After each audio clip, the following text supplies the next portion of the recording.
صدر اجلاس حضرت مولانا محمد فاروق صاحب اسباری،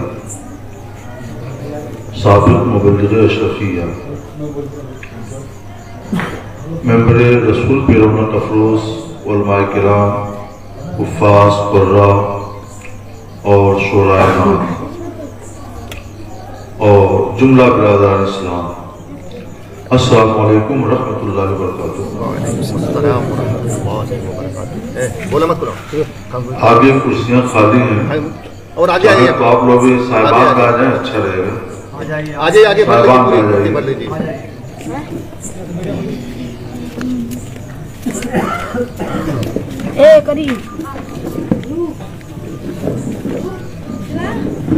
جہاں ذکر رسول ہوتا ہے اسے رحمت کے فرشتے چاروں طرف سے گھیرے کہتے ہیں۔ سبحان اللہ، سبحان اللہ۔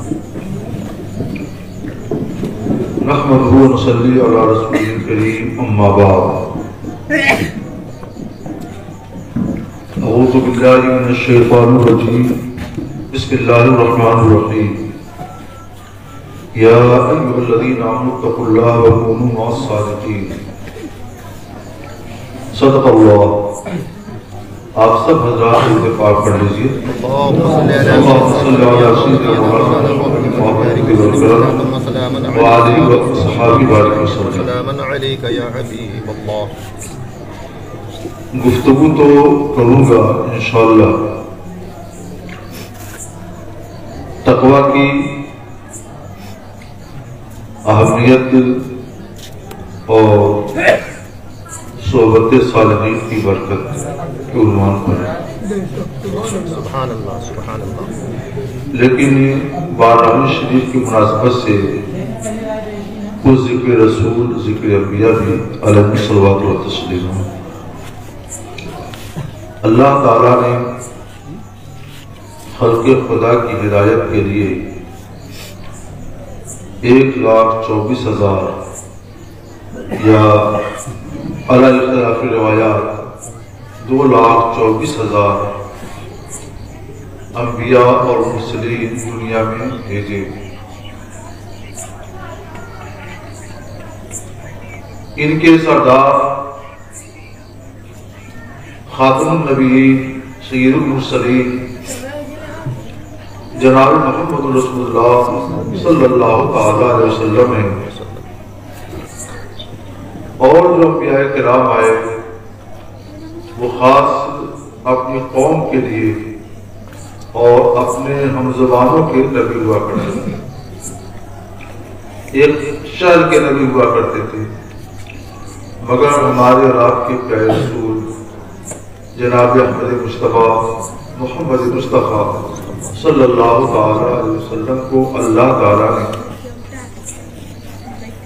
ساری اقوام عالم کے لیے بلکہ ساری کائنات عالم کے لیے رسول بنا کر بھیجا۔ سبحان اللہ، سبحان اللہ۔ آپ کا مرتبہ سب سے اونچا کیا اور آپ کی تشریف آوری کو اللہ تعالیٰ نے احسان عظیم بتایا۔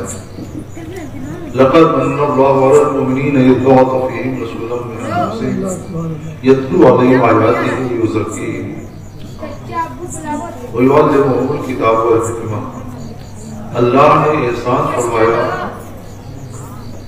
مومنین پر، ان کے درمیان انہی میں سے ایک رسول بھیجا جو ان پر اللہ کی آیتیں تلاوت کرتا ہے اور انہیں ستھرا کرتا ہے اور انہیں قرآن اور حدیث کی تعلیم دیتا ہے۔ اللہ تعالیٰ نے بے شمار نعمتیں ہم سب کو عطا فرمائی، ہر ایک کو بے شمار نعمت عطا فرمائی، مگر کسی نعمت پر اللہ نے احسان نہیں جتایا، مگر حضور سید عالم صلی اللہ علیہ وسلم اللہ کی وہ نعمتیں عظمیٰ ہیں کہ اللہ نے آپ کی بعثت کو، آپ کی تشریف آوری کو دنیا پر مسلمانوں کو احسان بتایا۔ اس کی وجہ یہ ہے کہ اللہ نے جو ہزارہ ہزار بے شمار نعمتیں ہم کو عطا فرمائیں، یہ سب نعمتیں صدقہ ہیں حضور جائے صلی اللہ علیہ وسلم۔ سبحان اللہ، سرکار کے صدقے میں ہی زمین ملی، آسمان ملا، ساری نعمتیں ملی، سرکار نہیں تھی تو کچھ بھی نہیں تھا، وہ جو نہ تھے تو کچھ نہ تھا، وہ جو نہ ہو تو کچھ نہ ہو، جان ہے وہ جہان کی، جان ہے تو جہان ہے۔ اسی لیے جب ہم مسلمانوں کے ہاں کوئی خوشی کا کام ہوتا ہے، مثلا کوئی پردیس سے گھر آتا ہے، بچہ پیدا ہوتا ہے، کسی کی شادی ہوتی ہے، یا کوئی نیا مکان بنتا ہے، یا اور کوئی خوشی کی بات ہوتی ہے، تو اس نعمت سے فیضیاب ہونے سے پہلے وہ اللہ کی نعمت عظمیٰ، نعمت کبریٰ حضور سید عالم صلی اللہ علیہ وسلم کا کہ ذکر پاک کی محفل منعقد کرتا ہے۔ یہ ساری نعمتیں تو حضور کے صدقے میں ملی ہیں، تو پہلے حضور کا ذکر پاک ہو، پھر کسی اور نعمت کا ذکر ہونا چاہیے۔ ہے انہی کے دم قدم سے باغ عالم کی بہار، وہ نہ تھے عالم نہ تھا، گر وہ نہ ہو عالم نہ۔ سرکار کا رتبہ سارے جہان سے افضل، تمام نبیوں سے افضل، تمام رسولوں سے افضل۔ عاشق رسول اعلیٰ حضرت امام محمد رضا علیہ رحمت و رضوان عرض کرتے ہیں، سب سے اعلیٰ و اولا ہمارا نبی، سب سے بالا و والا ہمارا نبی، خلق سے اولیاء، اولیاء سے رسول، اور رسولوں سے بالا ہمارا نبی۔ درود پاک پڑھ لیجیے۔ اللہم صلی علی سیدنا مولانا محمد مبارک وسلم۔ تقوی، یا ایھا الذین آمنوا اتقوا اللہ، اللہ فرماتا ہے اے ایمان والو اللہ سے ڈرو، اللہ کا تقوی اختیار کرو، وکونوا مع الصادقین، اور صادقین کے ساتھ ہو جاؤ۔ یہ تقوی کیا ہے؟ تقوی سے مراد ہے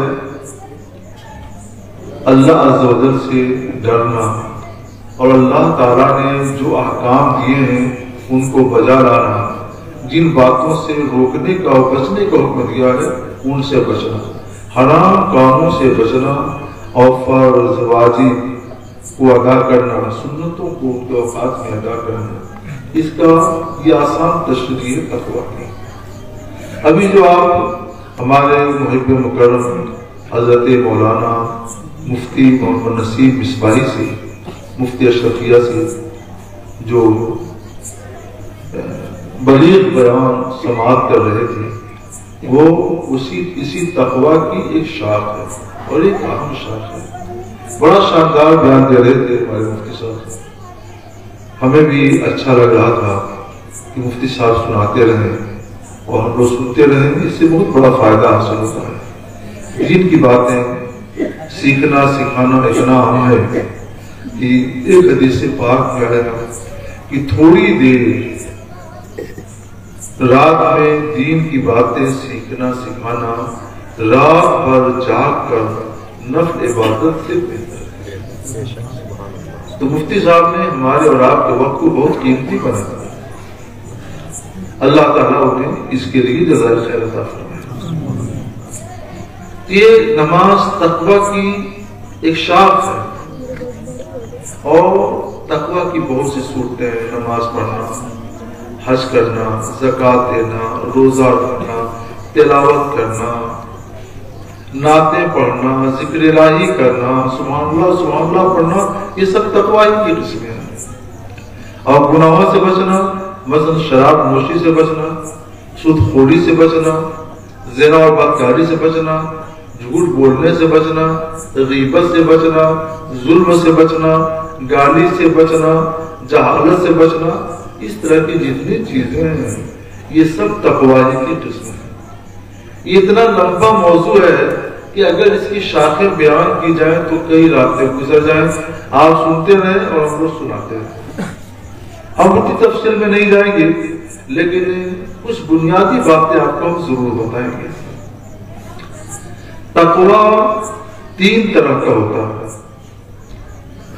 ایک ہم جیسے لوگوں کا تقوی، اس کو عوام کا تقوی کہا جاتا ہے۔ عوام کا تقوی کیا ہے؟ ہم جیسے لوگوں کا تقوی کیا ہے کہ اللہ نے جو چیزیں فرض کی ہیں، واجب کی ہیں یا سنت قرار دیا ہے، ان چیزوں کو ان کے وقت میں ادا کر دیا جائے، اور جن گناہوں سے بچنے کا حکم دیا ہے ان سے بچا جائے۔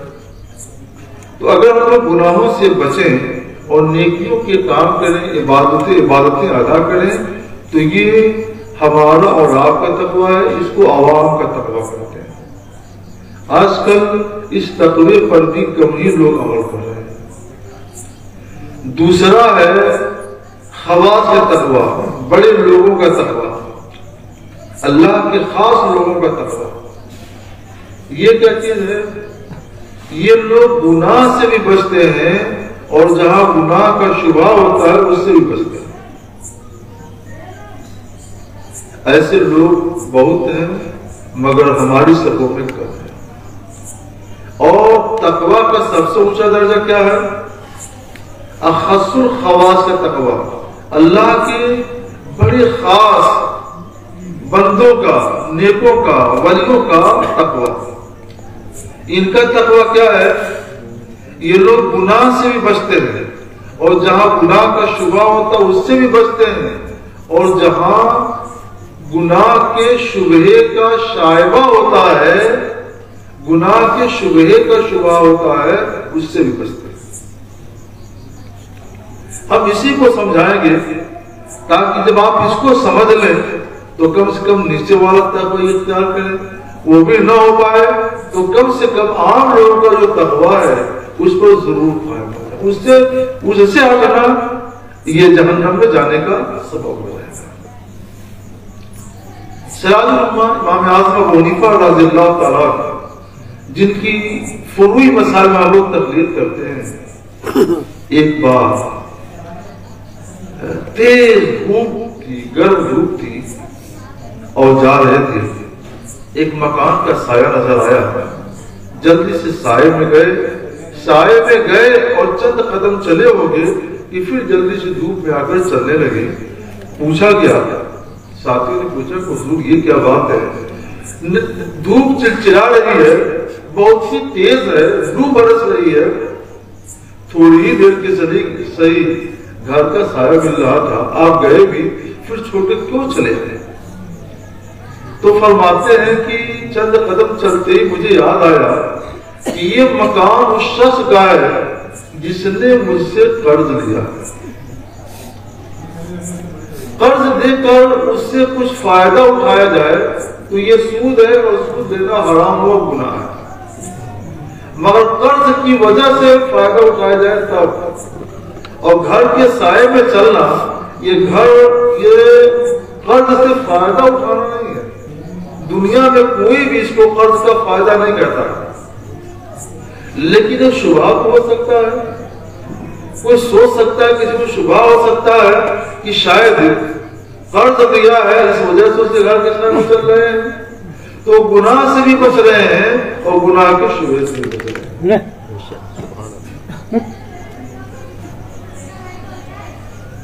ایک واقعہ آیا، یاد آیا، ایک صحابی رسول کا، صحابی رسول ہے حضرت جریر بن عبداللہ رضی اللہ تعالیٰ۔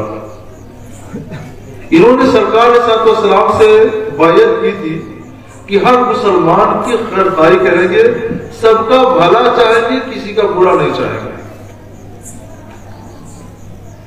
طبرانی شریف کی حدیث ہے کہ ایک مرتبہ انہوں نے اپنے خادم کو، نوکر کو، غلام کو حکم دیا کہ ایک اچھا گھوڑا بازار سے خرید لو، جب سودا طے ہو جائے، دام طے ہو جائے تو مجھے بتا دینا، میری مرضی معلوم کرنے کے بعد تب اس کو لے لینا۔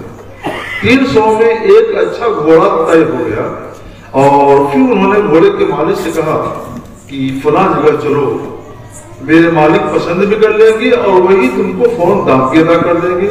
وہ خوشی خوشی چلایا۔ حضرت جریر بن عبداللہ نے ساری بات سننے کے بعد فرمایا کہ تم خوش ہو کہ 300 روپے میں یہ گھوڑا میں خرید لوں؟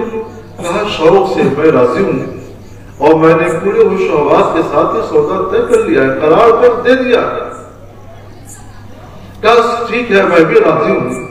پھر کچھ دیر سوچ کر کہتے ہیں کہ نہیں، تمہارا گھوڑا 300 کا نہیں، میں سمجھتا ہوں کہ 400 روپے کا ہے، تو کیا تم راضی ہو؟ تو کہا سبحان اللہ، جب 300 پر راضی تھے تو 400 پر راضی ہوں۔ پھر سوچ کر کہتے کہ نہیں، تمہارے گھوڑے کا دام 500 ہونا چاہیے، راضی ہو؟ کہاں سرکار راضی ہوں، بہت اچھا۔ پھر کہتے ہیں نہیں، تمہارے گھوڑے کا دام تو اور زیادہ ہونا چاہیے، ہے قیمتی گھوڑا۔ تو سرکار جو سمجھنا ہے بتائیے، 600۔ کہا چلیے میں 600 پر راضی ہوں۔ پھر 700 کر دیا، 800 کر دیا، 300 گھوڑے کے 300 دام طے ہو چکا تھا گھوڑے کا، اور ایک ہی 100 بڑھاتے بڑھاتے بڑھاتے بڑھاتے کتنا کر دیا؟ 800۔ راضی ہو؟ خوب راضی ہے۔ کیوں نہیں راضی ہوگا؟ 300 میں دے رہا تھا، 800 مل رہا تھا، 800 روپے ادا کیے، گھوڑے کو رکھ لیا، وہ بھی خوش، یہ بھی خوش۔ حضرت ذری بن عبداللہ سے ساتھیوں نے پوچھا، گھر والوں نے پوچھا کہ وہ صاحب عقل تھا، ہوش و حواس میں تھا، وہ اپنا گھوڑا جتنے میں چاہے بیچ دے، اگر کم بھی دام وہ لے رہا تھا تو کیا یہ شرط ناجائز تھا؟ کہا نہیں، ناجائز نہیں تھا، جائز تھا۔ 400 میں لے لیتے آپ تو ناجائز تھا؟ نہیں، ناجائز نہیں تھا، جائز تھا، یہ بھی جائز تھا، سب جائز تھا۔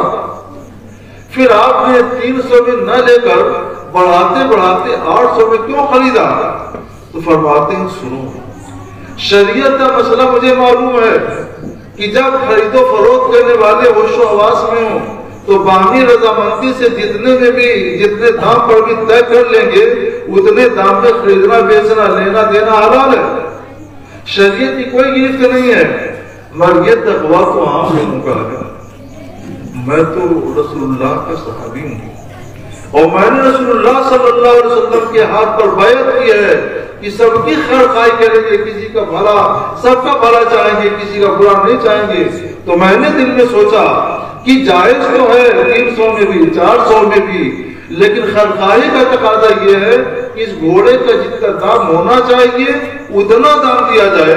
میں اندازہ لگاتا رہا اور میں نے یہ فیصلہ کیا کہ کوئی بھی اس کا دام 800 سے زیادہ نہیں دے سکتا، کوئی بہت آگے جائے گا، 400 دے گا، 500 دے گا۔ تو مجھے تقویٰ تو 300 میں دینے میں حاصل ہو جاتا جو عوام کا تقویٰ تھا، اور 400-500 دے دیا جاتا تو خواص کا تقویٰ بھی حاصل ہو جاتا، لیکن ان کو تو شبہے سے بھی بچنا تھا، اس لیے انہوں نے 800 روپے دے کر دیا۔ یہ خواص ہے۔ اگر ہم خواص کے تقوی پر عمل نہیں کر سکتے تو نیچے آئیے، 800 میں نہیں تو 400 میں خرید لیجیے۔ اور اگر ہمارا جذبہ سخاوت اس کی بھی اجازت نہیں دیتا تو کم سے کم اتنا تو ہو کہ کسی کے ساتھ فریب دہی کا معاملہ نہ کریں، وہ جتنا باہمی رضامندی سے اتنی پر دین لین کر لیں، نہ جھوٹ بولیں، نہ جھوٹی قسم کھائیں، نہ فریب دیں، نہ کسی کو دھوکہ دیں، تاکہ کم سے کم عوام کا تقویٰ تو ادا ہو جائے۔ ایک مثال اور یاد آ رہی ہے، آپ کو درود پاک پڑھیے، اللہم صلی علی سیدنا مولانا محمد و آلہ وسلم۔ کسی نے گالی دے دیا تو آج کا مزاج کیا ہے؟ اینٹ کا جواب پتھر سے۔ ایک گالی دیا ہے تو ایک گالی بدلے میں کم سے کم 4-5 گالی ہونی چاہیے، اور اگر جوانی کا نشہ ذرا زیادہ ہے تو 2 سال گالی سے کیا کام چلے گا، 10 گالی سے کم ہونا چاہیے۔ لیکن شریعت میں کیا ہے؟ اینٹ کے جواب پتھر سے نہیں۔ ہمارے رسول کا طریقہ کیا ہے، سنت کیا ہے؟ سلام اس پر کہ جس نے گالیاں سن کر دعا کی۔ ہمارے رسول صلی اللہ تعالی علیہ وسلم کو گالیاں دی جاتی تھی اور آپ ان کے لیے دعا کرتے تھے، اللہم اہد قومی فإنہم لا یعلمون، اے اللہ میرے قوم کو ہدایت دے کیونکہ یہ لا علم ہے، جاہل ہیں، ان کو ہدایت دے پروردگار۔ ہم کو تو اپنے نبی کا طریقہ اختیار کرنا چاہیے۔ ہمارے نبی نے ہی کا جواب پتھر نہیں بتایا ہے، ہمارے نبی نے گالیوں کا جواب سن کر گالی دینا نہیں بتایا ہے، صبر کرنا بتایا ہے۔ ایک حدیث پاک سے کا مضمون ہے کہ جو گالی سن کر صبر کرتا ہے تو فرشتے رحمت اس کے لیے دعائے خیر کرتا رہتا ہے، اور جب گالی سن کر کوئی جواب دینے لگتا ہے تو فرشتے رحمت وہاں سے منہ پھیر کر چلا جاتا ہے۔ جب فرشتے رحمت دعا کرتا رہتا ہے تو گالی دینے والا گالی دے رہا ہوتا ہے، اور گالی سن کر صبر کرنے والا جب صبر کر رہا ہوتا ہے اور فرشتے رحمت اس کے حق میں دعا خیر کر رہا ہوتا ہے تو اس کی گالیوں کے بدلے میں صبر کرنے والے کے نام اعمال میں ہر آن اور ہر گھڑی اجر اور ثواب میں اضافہ ہوتا ہے۔ کیا ہونا چاہیے؟ گالی کا جواب گالی سے نہیں، اینٹ کا جواب پتھر سے نہیں، گالی کا جواب صبر سے۔ صبر کریں گے تو رحمت کا فرشتہ آپ کے لیے دعا کرے گا، اور وہ جتنی دعا کرے گا آپ کے نام اعمال میں اجر میں اور ثواب میں برابر ہر گھڑی اضافہ پر اضافہ ہوتا چلا جائے گا۔ اور آپ نے گالی نہیں دی جواب میں، صرف جواب دینا شروع کیا کہ تو بھی ایسا، تو حدیث پاک میں آیا ہے کہ وہ فرشتے رحمت کو پھیر کر وہاں سے چلا جاتا ہے، تو اب آپ کے نام اعمال میں جو اضافہ ہو رہا تھا ثواب کا اجر کا وہ تو بند ہو گیا، اب آپ اور وہ برابر ہو گئے۔ اور اگر زیادتی کر دیا آپ نے، ایک کا جواب دو سے دے دیا، یہ جواب کا 10 دے دیا، یہ تو ظلم ہو جائے گا۔ تو ایک کا جواب پتھر نہیں، گالی کا جواب گالی نہیں، گالی جواب کیا ہے؟ صبر ہے، خاموشی ہے، چپ چاپ رہنا ہے۔ آپ چپ چاپ رہیں گے تو وہ گالی دیتے دیتے تھک جائے گا، چلا جائے گا، اور آپ کے نام اعمال میں ہزاروں ثواب کا اضافہ ہوگا۔ ایک واقعہ میں سنو، ہم لوگ اتنا تو کر لیتے ہیں کہ لوگ گالیاں دیتے ہیں تو صبر کر لیتے ہیں، ہم لوگ کبھی گالی نہیں دیتے، تو اس لیے ہم کہتے ہیں کہ ہم لوگ عوام میں سے ہمارا تقویٰ یہی گناہ سے بچ جائے، گالی کے جواب صبر کر لیں، کبھی دعا بھی دیتے ہیں سرکار کو سنت ادا کرنے کے لیے۔ لیکن ہمارے ولیوں کا طریقہ کیا رہا ہے؟ تھوڑا اس کو ملاحظہ کیجیے۔ ایک بزرگ ہے دہلی کے، بہت بڑے بزرگ، بہت بڑے اللہ کے، وہ تھے ولی مگر ان کو لوگ کہتے تھے اولیاء، اتنے بڑے تھے، سمجھ گیا ہوں گیا، محبوب الہی نظام الدین اولیاء والا، میرا نام انہیں کے نام پر۔ جب ان کے علم کا، فضل کا، ولایت کا، معرفت کا، طریقت کا چرچا ہوا تو ان کا ایک پڑوسی تھا جو حسد میں چلنے لگا۔ حسد کی آگے بہت بری ہوتی ہے۔ اس نے سوچا کہ ایسا پروگرام بنایا جائے کہ ان کی ساری شہرت خاک میں مل جائے۔ تو پروگرام یہ بنایا کہ روزانہ صبح سویر اٹھتا، کبھی چوراہے پر کھڑے ہو کر، کبھی اس چوراہے پر، کبھی اس گلی میں، کبھی اس نکڑ پر، جہاں جہاں لوگوں کو دیکھتا کھڑے ہو کر گالیاں دیتا کہ وہ ڈکوسلا باز ہے، فریبی ہے، یہ ہے، وہ ہے، وغیرہ وغیرہ 10 آیت بیان کرتا، اور دن بھر اس کا یہی کام تھا۔ ایک دو روز میں یہ شکایت ہے، حضرت محبوب الہی کے مریدین نے اپنے محبوب الہی رحمۃ اللہ علیہ بارگاہ میں کیا، حضور ایسی سی بات ہے، اجازت ہو کہ ہم لوگ اس کو ادب سکھائیں، اب صبر کا پیمانہ چھلکنے والا ہے۔ سرکار نے فرمایا، محبوب الہی رحمۃ اللہ علیہ نے فرمایا، ہرگز نہیں، اسے کوئی تکلیف نہیں پہنچنی چاہیے، اسے کوئی ایذا نہیں پہنچنی چاہیے۔ تم لوگ یہ بتاؤ کہ جب روزانہ صبح سویرے سے شام تک، رات دیر تک مجھے گالیاں دیتا رہتا ہے تو اس کے بال بچوں کا خرچ کیسے چلتا ہے؟ تو بتایا کہ آپ کچھ جیسے تیسے زندگی گزار لیتے ہیں، کچھ فاقہ بھی ہو جاتا ہے۔ کہا نہیں، میرا پڑوسی ہے، پڑوسی کا حق یہ ہے کہ اس کے نان نفقہ، غریب ہے، محتاج ہے، اس کے نان نفقہ کی ذمہ داری ہم سنبھال لیں۔ حکم دے دیا کہ روزانہ 50 روپے اس کے گھر پہنچایا جائے تاکہ اس کا خرچ چلتا رہے، انہیں کوئی تکلیف نہ ہو، کوئی پریشانی نہ ہو، ہماری خانقاہ کے بغل میں ہو اور تنگی کے ساتھ زندگی گزاریں۔ یہ محبوب الہی کو گوارا نہیں ہے۔ اب ساتھ تنخواہ مقرر ہو گئی اور وہ تو ہو گیا، 50 روپے روز پہنچتا تھا۔ مگر وہ گالی دیتا رہا، برا بلا کرتا رہا، غیبتیں ہوتی رہی۔ 1 سال ہو گیا تو حضرت نے فرمایا کہ اب مہنگائی بڑھ گئی ہے، انکریمنٹ لگنا چاہیے، 50 روپے سے اب کام نہیں چلے گا، 60 روپے ہے۔ اس طرح سے 2-3 سال میں 100 روپے تک مثلاً اس کی تنخواہ بڑھ گئی۔ ایک روز اس کی بیوی نے سمجھایا کہ تم کتنے نادان ہو کہ وہ تمہارا خرچ چلاتے ہیں، تمہارے بال بچوں کا خرچ چلاتے ہیں، آرام کے ساتھ خوشحال کے ساتھ زندگی گزر رہی ہے، اور تم روز ان کی توہین کرتے ہو، ان کی شان میں گستاخی کرتے ہو، گالیاں دیتے ہو، غیبت کرتے ہو۔ تمہاری غیبت سے اور تمہاری گالیوں سے ان کا کیا ہو رہا ہے؟ ان کی شہرت کا آفتاب روز بروز جگمگاتا جا رہا ہے، چمکتا جا رہا ہے، دمکتا جا رہا ہے۔ تمہارے اس گالی گلوچ سے ان کی شخصیت پر تو کوئی اثر نہیں پڑا۔ تو کیا ہونا چاہیے بیگم؟ جاؤ معافی مانگ لو، توبہ کر لو، قرآن سے توبہ کر لو، ان کی بارگاہ میں جاؤ معافی مانگ لو، کہیں اللہ کوئی عذاب نہ اتر پڑے۔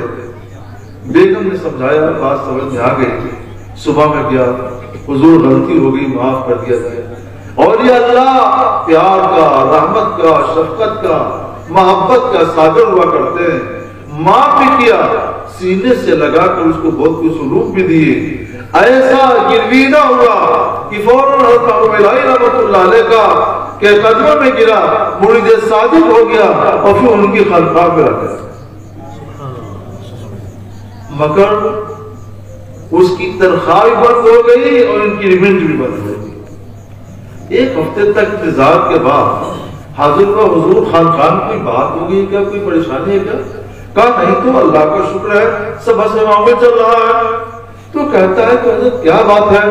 جب تک میں آپ کا دشمن بنا ہوا تھا، گالیاں دیتا تھا، میرے گھر روزانہ 100 روپے پہنچتے رہتے تھے، میرا اور میرے بال بچوں کا خرچ چلتا تھا، اور جب سے میں آپ کا ہو گیا، جب سے میں آپ کا مرید ہو گیا، جب سے میں آپ کا سچا خادم بن گیا، تب سے میری تنخواہ روک دی گئی۔ یہ کیا بات ہے؟ حضرت نے فرمایا بیٹھو، سنو، میں تمہیں فری میں تنخواہ نہیں دیتا تھا، تم مجھے گالیاں دیتے تھے صبح سے لے کر شام تک، رات گئے تک، اور میں سب کچھ جان کر صبر کرتا تھا۔ تو میرے نام اعمال میں تمہاری گالیوں کے ایک ایک حرف کے بدلے میں اضافہ اجر کا ثواب کا ہوا کرتا تھا۔ گالیاں تم دیتے تھے اور تمہاری وجہ سے کروڑوں نیکیوں کا، ثواب کا، اجر کا میرے نام اعمال میں اضافہ ہوا کرتا تھا۔ تم میرا کام کرتے تھے، اس لیے میں تمہیں دام دیا کرتا تھا، تم نے میرا کام بند کر دیا تو میں نے تمہارا دام بھی بند کر دیا۔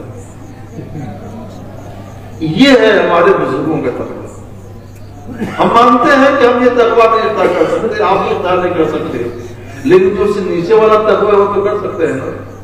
تو گالی کا جواب گالی سے کبھی نہ دیا جائے، کسی کو برا نہ کہا جائے۔ ایک بار اور بات پڑھی، اللہم صلی علی سیدنا مولانا محمد وسلم، یا ایھا الذین آمنوا اتقوا اللہ، اے ایمان والو اللہ سے ڈرو، اللہ کا تقویٰ۔ یہ تقویٰ کی ہم نے تھوڑی سی تشریح کر دی۔ اس کے بعد اللہ فرماتا ہے وَكُونُوا مَعَ الصَّادِقِينَ، صادقین کے ساتھ ہو جاؤ۔ صادقین کون لوگ ہیں؟ سچے لوگ۔ علماء بعمل کی جماعت صادقین کی جماعت ہے، علماء صالحین کی جماعت سچوں کی جماعت ہے۔ صادقین کے ساتھ ہو جاؤ، علماء بعمل کے ساتھ ہو جاؤ، علماء صالحین کے ساتھ ہو جاؤ۔ ان کے ساتھ ہونے سے کیا فائدہ ہوگا کہ تم نے جو نمازیں پڑھی ہے، تم نے جو روزے رکھے ہیں، تم نے جو تقویٰ کیا ہے، یہ ایک بہت بڑی نعمت ہے، بہت بڑی دولت ہے، اور یہ دولت تمہاری محفوظ رہے گی جب تم صادقین کے ساتھ رہو گے۔ ساتھ میں ہو جاؤ تو تمہاری ساری نعمت محفوظ رہے گی، اور ساتھ میں نہیں ہوگے تو کبھی بھی کوئی تمہاری یہ دولت چھین سکتا ہے۔ اس لیے کونوا مع الصادقین، صادقین کے ساتھ ہو۔ صادقین اور صالحین کی صحبت میں رہنے کا کیا فائدہ ہوتا ہے؟ ہم بس ایک مثال سے تشریح کر کے اپنی گفتگو کو ختم کریں گے۔ روم کا ایک بہت بڑا پادری، یعنی عیسائیوں کا زبردست عالم آیا ہے، حضرت سیدی علی خواص رحمۃ اللہ علیہ کے بارے میں، بہت بڑے ولی ہیں۔ اس وقت وہ جنگل میں کہیں تھے، تو پادری نے کہا حضرت میں نے آپ کی ولایت کا بہت چرچا سنا ہے، اور میں آپ کی صحبت میں رہنا چاہتا ہوں، ساتھی کی صحبت میں رہنا چاہتا ہوں تاکہ فائدہ حاصل کروں۔ تو حضرت نے فرمایا کہ دیکھو میں تو جنگل میں ہوں، ساتھ میں رہ سکتے ہو، مگر میرے ہاں تمہارے لیے کھانے پینے کو انتظام نہیں ہے۔ تو پادری نے عرض کیا حضرت آپ کی ولایت کا اتنا ڈنکا بج رہا ہے، شہرت ہے، اور ابھی تک آپ کو کھانے پینے کی فکر نہیں گئی۔ تو حضرت ہنسنے لگے، سنو مجھے کھانے پینے کی فکر نہیں ہے، ورنہ میں جنگل میں کیوں ہوتا، میں شہروں میں رہتا، مالداروں کے یہاں رہتا، وہاں میری شاندار ضیافت ہوتی۔ مجھے تو فکر تمہاری ہے، لیکن اگر تمہیں بھی کوئی فکر نہیں ہے تو چلو سبحان اللہ میرے ساتھ سیاحت کرو۔ سیاحت شروع ہو گئی، چل رہے ہیں، ایک دن گزرا، 2 دن، 3 دن، 4 دن، 5 دن، 6 دن، 7 دن۔ 7ویں دن پادری کا حال بھوک اور پیاس سے خراب ہو گیا۔ کیا حضرت اب میں نہیں چل پاؤں گا، حال خراب ہو گیا ہے، کہیں سے بھی کھانے کا کوئی انتظام کیجیے۔ حضرت نے تازہ وضو کر کے فوراً 2 رکعت نماز پڑھی، سردی میں سر رکھ کر پتہ نہیں کیا دعا کیا کہ سر اٹھایا تو دیکھا کہ ایک سینی رکھی ہوئی ہے جس میں 2 روٹیاں ہیں اور 2 گلاس پانی ہے۔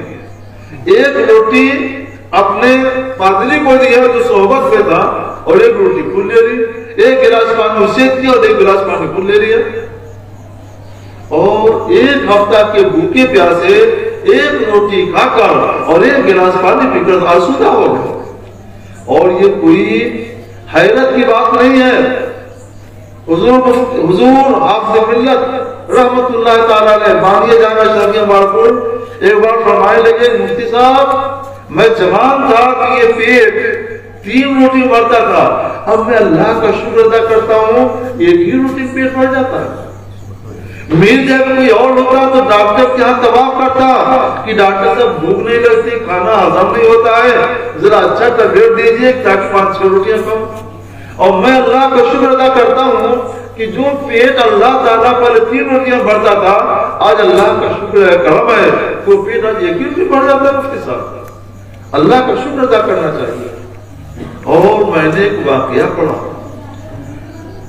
2 نبی زندہ ہیں جو زمین پر ہیں، 4 نبی زندہ ہیں جو 2 آسمان میں اور 2 زمین پر۔ زمین والے 2 نبی کون ہیں؟ ایک حضرت الیاس علیہ السلام اور ایک حضرت سیدنا خضر علیہ السلام۔ یہ دونوں حضرات حج کے موقع سے عرفات میں آتے ہیں، وقوف کرتے ہیں، وہاں سے کعبہ شریف میں آ کر طواف کرتے ہیں، اور پھر چاہے زمزم پر جا کر کے جی بھر کر آب زمزم پیتے ہیں، پیٹ بھر کر۔ اور وہی آب زمزم پینا ان کے حق میں سال بھر کے لیے ناشتہ بھی ہو جاتا ہے اور کھانا بھی ہو جاتا ہے۔ پھر سال بھر کے بعد آئیں گے تو وہی وقوف عرفہ کریں گے، طواف کریں گے، اور پھر جی بھر کر پانی پیئیں گے، پھر سال بھر تک وہی ہو جاتا ہے۔ تو میں یہ سوچتا ہوں یہ اللہ کی رحمت ہے، اللہ کا کرم ہے، اللہ کی طرف سے برکت ہے کہ ایک وقت آپ زمزم کا پی لینا ان انبیاء کرام کے لیے سال بھر کے بعد کھانا بھی ہو جاتا ہے اور ناشتہ بھی ہو جاتا ہے۔ تو اگر 1 ہفتے کے بھوکے اور پیاسے کے لیے 1 روٹی اور 1 گلاس پانی کافی ہو جائے تو کون سی حیرت کی بات ہے؟ کوئی بات نہیں۔ ہمارے یہاں کی حیرت کی بات ہے کہ ہم کو ناشتہ بھی چاہیے، دوپہر کا کھانا بھی چاہیے، رات کا کھانا چاہیے، اور نہیں ملے تو بیوی کے اوپر حملہ بھی ہو سکتا ہے۔ تو صبر نہیں ہے، صبر کرو، بیویوں کو معاف کرو، بیویاں بھی انسان ہیں، ان کے ساتھ زیادتی نہیں ہونا چاہیے، ظلم نہیں ہونا چاہیے۔ تھوڑی بات پر پٹائی ہو جاتی ہے، یہ گناہ ہے، ناجائز ہے۔ ان کے ساتھ انسانیت کا برتاؤ ہونا چاہیے، بہتر برتاؤ ہونا چاہیے۔ ہرگز بیویوں کے اوپر ہاتھ نہ اٹھانا، انہیں گالیاں نہ دینا، انہیں تکلیف نہ پہنچانا۔ خیر، تو میں یہ کہہ رہا تھا کہ یہ 1 ہفتے کے بھوکے پیاسے 1 روٹی کھائے اور 1 گلاس پانی کی، آسودہ ہو گیا، پیٹ بھر گیا، سیراب چلنے لگے۔ 1 دن 2 دن کرتے کرتے 7 دن گزر گئے۔ حضرت سیدھی نے خواص سمجھ گئے تھے کہ یہ شخص صرف 7 دن برداشت کر سکتا ہے، اور وہ تو بہت دنوں برداشت کرتے ہیں۔ تو انہوں نے فرمایا دیکھو بھائی 7 دن پورے ہو رہے ہیں، اور پچھلے ہفتے میں نے بنایا تھا، اس ہفتے تمہاری باری ہے۔ کہا ٹھیک سرکار، اس ہفتے میں منگواتا ہوں۔ اس نے بھی جو وضو کا پانی تھا وضو کیا تازہ، اور 2 رکعت نماز پڑھی، اور پتہ نہیں سجدے میں کیا دعا کیا کہ جب سجدے سے سر اٹھایا تو دونا کھانا آیا. پہلے ہفتے کی دونا، پہلے ہفتے میں 1 سینی تھی اور اس بار 2 سینی، اور ہر سینی میں 2 گلاس پانی اور 2 روٹیاں تھی. تو ہنسنے لگے، حضرت دیجیے 1 سینی آپ کھائیے 1 سینی میں کھاؤں گا. حضرت نے کہا پادری کا منگایا ہوا کھانا تو میں نہیں کھاؤں گا. مجھے اللہ نے صبر کی طاقت دی ہے، برداشت کی طاقت دی ہے، میرے لیے کوئی مجبوری نہیں ہے، تیرا منگایا وہ کھانا میں نہیں کھاؤں گا. تو کہا حضرت آپ کھانا کھائیے اور مجھ سے 2 بشارتیں 2 خوشخبریاں سنیے. تو حضرت نے فرمایا پہلے خوشخبری سناؤں تب میں کھانا کھاؤں گا یا سوچوں گا. تو کہا پہلی خوشخبری تو یہ ہے کہ میں اپنے دل کے اندر مشرف اسلام ہو چکا ہوں. ہاتھ بڑھایا، ان کا ہاتھ پکڑا اور سچے دل سے اعلان کر دیا لا الہ الا اللہ محمد رسول اللہ صلی اللہ علیہ وسلم. پوچھا دوسری بشارت کیا ہے؟ کہا دوسری بشارت یہ ہے کہ آپ اللہ کے سچے اور بڑے ولی ہیں. تو پوچھا کہ تم تو پادری ہو، تمہاری دل کی دنیا میں اتنا بڑا انقلاب کیسے برپا ہو گیا؟ اس نے کہا آپ کی صحبت میں رہنے کی برکت سے. انہوں بہت صادقین کی صحبت میں رہو، صادقین کے ساتھ رہو. آپ کی صحبت میں رہنے کی برکت سے میرے سینے کے اندر، دل کے اندر جو کفر کی تاریکی تھی، اندھیرا تھا، وہ تو پہلے ہی چھٹ چکا تھا اور ایمان کا سورج روشن ہو چکا تھا. لیکن اس کی اظہار کے لیے میں کوئی نشانی دیکھنا چاہ رہا تھا. میں دلی دل میں آپ کی ولایت کا قائل ہو گیا تھا، مگر آپ کی ولایت کے اعلان کے لیے میں کوئی نشانی دیکھنا چاہ رہا تھا. جب آپ نے مجھے موقع دیا، میں نے 2 رکعت، میرے پاس کیا تھا، میں نے دیکھا کہ آپ نے 2 رکعت نماز پڑھ کر سجدے میں دعا کیا، تو میں نے بھی 2 رکعت نماز پڑھ کر سجدے میں دعا کیا. الہ العالمین، اگر مذہب اسلام سچا مذہب ہے تو تو نے جتنا کھانا پہلے ہفتے میں بھیجا تھا اتنا کھانا اس ہفتے میں بھی بھیج دے. اور اگر سیدی علی خواص رحمۃ اللہ علیہ تیرے سچے ولی ہیں، بہتر ولی ہیں، بڑے ولی ہیں، تو جتنا کھانا بھیجا تھا پچھلے ہفتے میں اس کے ڈبل کھانا، دونا کھانا بھیج دے. حضور سنیے، جب میں نے سجدے سے سر اٹھایا اور میں نے دیکھ لیا کہ 2 سینی کھانا، ڈبل کھانا رکھا ہوا ہے، تو میں بے ساختہ اقرار کر لیا میں نے کہ واقعی مذہب اسلام سچا مذہب ہے اور آپ اللہ کے سچے ولی ہیں. اشہد ان لا الہ الا اللہ واشہد ان محمد رسول اللہ صلی اللہ علیہ وسلم. اتنا بڑا انقلاب کیسے برپا ہو گیا؟ انہوں الصادقین، صادقین کی، صالحین کی صحبت میں رہنے کی برکت سے. اگر ایک پادری ایک ولی صالح کی صحبت میں رہ کر کے رہے، اس کی زندگی میں اتنا بڑا انقلاب برپا ہو سکتا ہے. تو آپ تو مسلمان ہیں، کلمہ گو ہیں، آپ علماء باعمل کے ساتھ رہیں گے، علماء اہل سنت کے ساتھ رہیں گے، ان کی باتیں سنیں گے، ان کے مطابق چلیں گے اور عمل کریں گے، تو انشاءاللہ آپ کی زندگی میں ضرور انقلاب، بلکہ حیرت انگیز انقلاب ہوگا. اس لیے آپ ان کی باتیں سنیے، علماء سے قریب رہیے. یہ علماء آج اس زمین پر اللہ کی رحمت ہے، جو ان کے ساتھ رہتا ہے اللہ کی رحمت میں رہتا ہے، اس کو اللہ کی رحمت چھائے رہتی ہے. ہماری آنکھیں گنہگار، اس لیے ہم اس رحمت کو برستا ہوا دیکھ نہیں رہے ہیں.